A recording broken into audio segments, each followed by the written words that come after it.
They are hidden reminders in LA of a frightening time in the nation's history. CBS2's Jeff Nguyen shows us the missile sites that were once a military secret.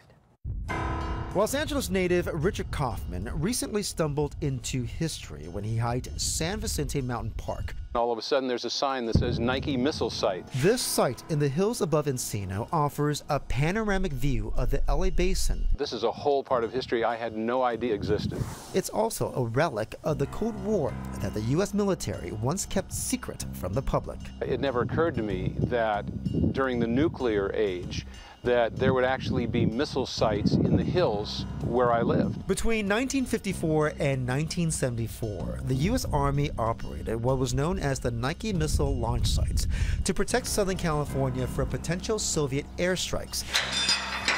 Stephen Nelson is the curator of the Fort MacArthur Museum.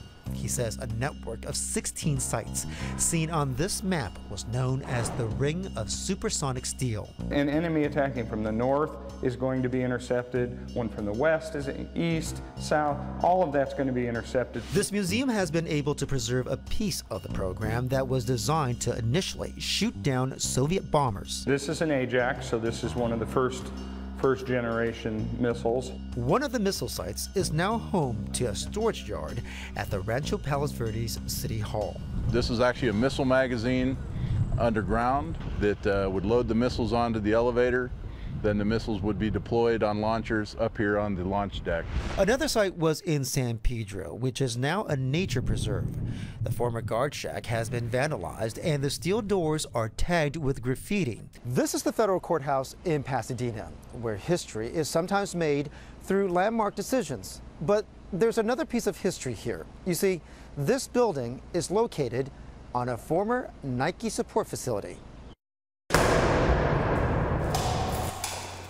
In Culver City, the former armory was built with 9-inch thick walls as a nuclear attack shelter.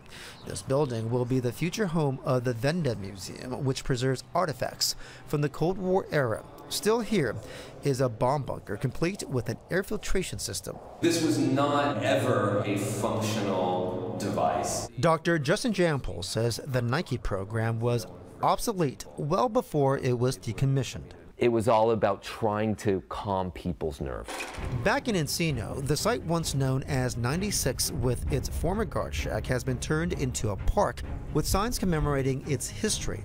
But very few Nike sites have received the same treatment. The idea that people don't know and the idea that the communities are not doing anything to let people know is, I'm not sure that that's doing a service to the men that defended our nation.